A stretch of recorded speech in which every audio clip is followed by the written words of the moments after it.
हजरत इश्क मोहब्बत इश्क मोहब्बत। या रसूल अल्लाह, जब आपके कहने से मैंने सारा कुछ माना है तो ये तो छोटे घोड़े की बात है, इसलिए आका मैंने गवाही दे दी।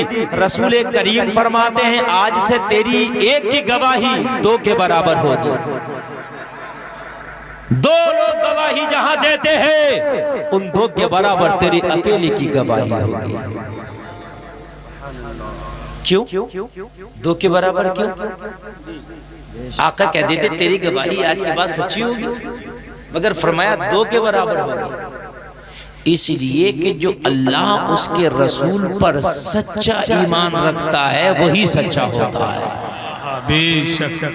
आका ने जो कह दिया वो हक है, मुस्तफा जो कह दिया वो हक है, अल्लाह ने जो फरमा दिया वो हक है। अगर उस पर हमारा ईमान है और यकीन रखते हैं वही सच्चा है। तो नबी ने फरमाया तेरा इतना बड़ा ईमान है कि सौदे में मौजूद नहीं फिर भी गवाही देता है, ये तेरे ईमान का इनाम है कि आज के बाद दो लोगों के बराबर तेरे अकेले की गवाही होगी। सुभान अल्लाह। तो मैदान महशर होगा और तुम्हारे आमाल की गवाही, तुम्हारे आज़ा, वो जमीन का टुकड़ा, वो गिरदो नवाह, वो आसपास, वो आस पड़ोस, सब तेरे आमाल की गवाही दे रहे होंगे। देंगे कि नहीं देंगे? मानते हैं इस बात को? तो आज का ये जलसा सुन रहे हैं तो ये दादा मियाँ गवाही देंगे कि नहीं देंगे बताइए? इंशाअल्लाह देंगे हैं? और ये अगर गवाही दे दे तो इंशाअल्लाह इनकी गवाही ज्यादा मानी जाएगी, क्योंकि वो रसूल के आशिक था तो अकेले की गवाही रसूल ने दो के बराबर मानी।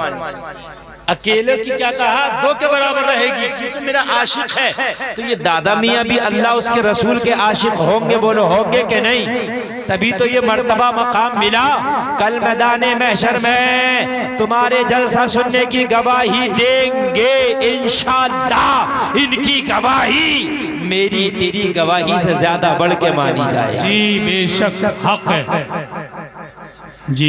ये गवाही दे दें तो काम बनने के चांसेस बढ़ जाते हैं कि कम हो जाते हैं? बड़े इंशाअल्लाह। हम गुनाहगार जरूर हैं, खतागार जरूर है, लेकिन कोई नेक हमारे हक में अगर गवाही दे दे तो चांसेस बढ़ जाते हैं। बात है कि नहीं है भाई? हजरत यूसुफ अलैहिस्सलाम के ऊपर जब जुलेखा ने तहमत लगाई, कहा खयानत की कोशिश की है यूसुफ ने, तो हजरत यूसुफ से को बुलाया और कहा कि तुमने जुलेखा के ऊपर गलत नजर डाली। आपने फरमाया नहीं, इसके बरअक्स, इसके उल्टा है। मैंने गलत नजर नहीं डाली, जुलेखा ने मेरे ऊपर गलत नजर डाली।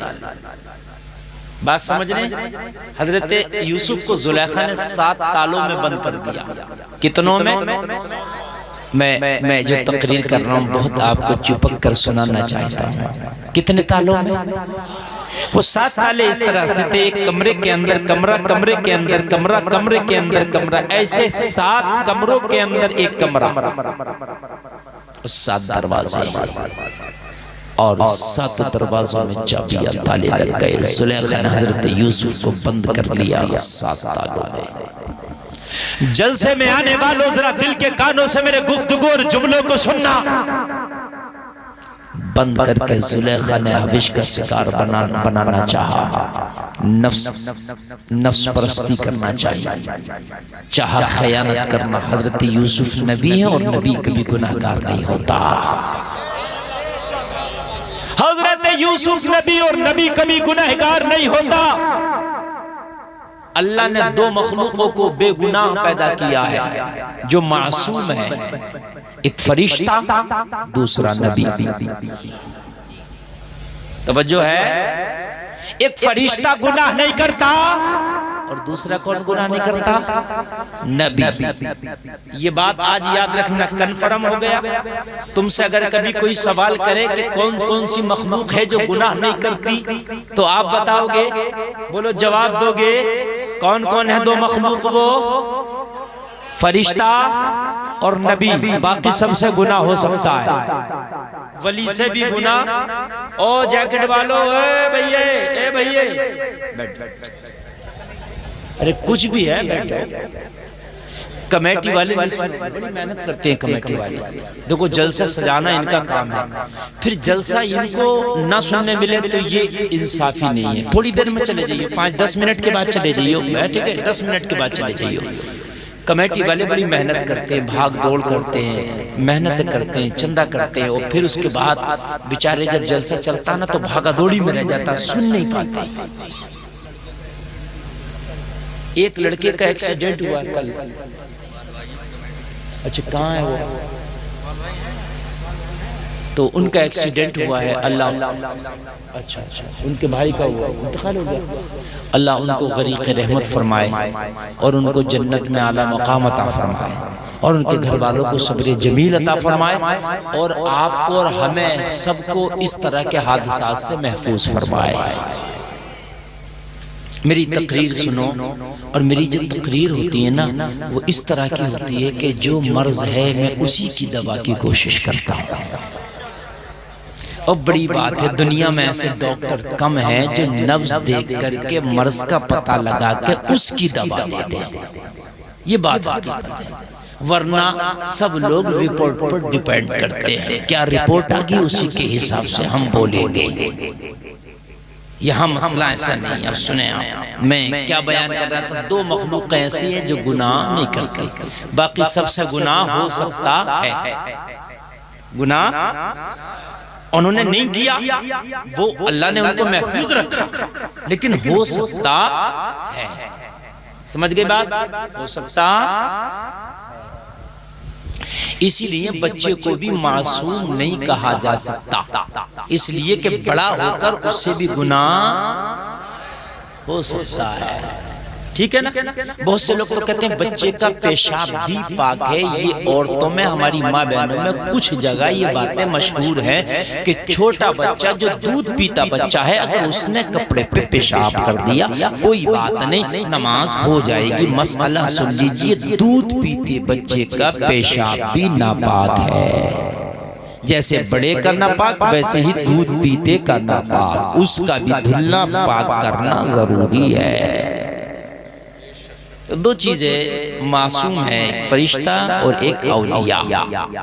ठीक, बाकी से खता हो सकती है।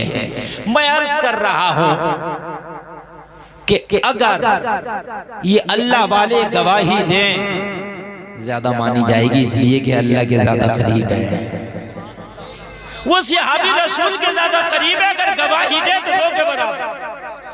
क्यों? इसलिए कि नबी के करीब है, नबी के करीब है। अगर नबी के करीब है तो गवाही दो के बराबर। ये दादा मियाँ अल्लाह उसके रसूल के करीब है, दो के बराबर नहीं, एक के बराबर तो गवाही मानी जाएगी, लेकिन मानी जाएगी इसलिए के करीब है। समझ रहे आप? तो हजरत यूसुफ को 7 तालों में जुलेखा ने बंद कर लिया, और बंद करने के बाद में जुलेखा ने चाहे कि मैं खयानत करूं, नफ्स की परस्तिश करूं, जो दिल चाहता है वो करूं। हजरत यूसुफ को गुनाह की तरफ उभारना चाहा, बुराई की तरफ उभारना चाहा। लोगों जरा गौर करना, हजरत यूसुफ नबी हैं, 7 तालों में बंद है, इसको कहते हैं ईमान। लोगों जरा गौर करना, जुलेखा है, हजरत यूसुफ है, तीसरा कोई नहीं, इसको कहते हैं ईमान की मजबूती। हम भी अपने आप को मुसलमान कहते हैं, और ये आखिरी उम्मत, अल्लाह ने इसको सबसे बेहतर उम्मत कहा है, इसको सबसे बढ़कर उम्मत कहा है, इसको सबसे अफजल उम्मत कहा है। अल्लाह को तुमसे कितना प्यार है कि सबसे बेहतर तुम्हें कह दिया। 360 रसूल दुनिया में आए, 360 उम्मतें हुई, मगर उन सब में अल्लाह ने तुम्हें चुना है, उन सब में अल्लाह ने तुम्हें पसंद किया है। अल्लाह को तुम पे नाज है। लोगों जरा गौर करो, इसीलिए कुरान में कह रहा कुन तुम खैरा उम्मा, तुम सबसे बेहतर उम्मत हो। यार कितना बड़ा रब का इनाम है कि सबसे बढ़ के तुम्हें फरमाए। मगर हजरत यूसुफ की मैं बात कर रहा हूँ, जुलेखा ने 7 तालों में बंद कर लिया, कोई देखने वाला नहीं है, कोई पता करने वाला नहीं है, कोई बाहर खबर पहुंचाने वाला नहीं है, कोई सरगोशी करने वाला नहीं है, कोई बदनाम करने वाला नहीं है। लोगों जरा गौर करो, ऐसे में भी हजरत यूसुफ का ईमान देखो। जुलेखा ने आगे बढ़ के कहा, ओ यूसुफ, अब मैं जो चाहती हूँ वो कर गुजर, यूसुफ तुझे इनाम से माला माल कर दूंगी, यूसुफ मेरा नफ्स की ख्वाहिश को पूरा कर दे, मैं तुझे सिक्कों में तोल दूंगी, सोना चांदी का मुकुट तुझे पहना दूंगी, तख्त व ताज तेरे हवाले कर दिया जाएगा। हजरत यूसुफ ने फरमाया, ओ जुलेखा ये नहीं हो सकता, इसलिए कि मेरा रब देख रहा है, मैं अपने रब की नजरों को कैसे बच सकता हूँ, मेरा रब देखने वाला है। अल्लाह अल्लाह जरा गौर करना, हजरत जुलेखा से हजरत यूसुफ का इतना कहना था, रब देख रहा है। जुलेखा ने कहा, ओ यूसुफ खुदा देख रहा है? हाँ हाँ खुदा देख रहा है। जुलेखा सोची कि जिसको मैं खुदा मानती हूँ यूसुफ उस खुदा की बात कर रहा है। जुलेखा बुत की पूजा करती थी। किसकी? बुत तो आप जानते हैं, मूर्ति। उस कमरे के अंदर जहां जुलेखा और यूसुफ थे, एक बुत रखा हुआ था। क्या रखा हुआ था? बुत। और जुलेखा उसको खुदा मानती थी। हजरत यूसुफ ने फरमाया, मैं खुदा देख रहा है। जुलेखा आगे बढ़ी, उस बुत पर चादर डाल दी, कहने लगी, अब मैंने खुदा को छिपा दिया। आगे से लेके पीछे तक जरा गौर करना, क्या कहा मैंने खुदा को? अब खुदा नहीं देख रहा है यूसुफ, अब मत डर, अब ना घबरा, अब शर्म ना कर यूसुफ, इसलिए कि खुदा पे मैंने चादर डाल दी। हजरत यूसुफ ने फरमाया, जुलेखा वो तेरा खुदा है जो चादर से ढक जाता है।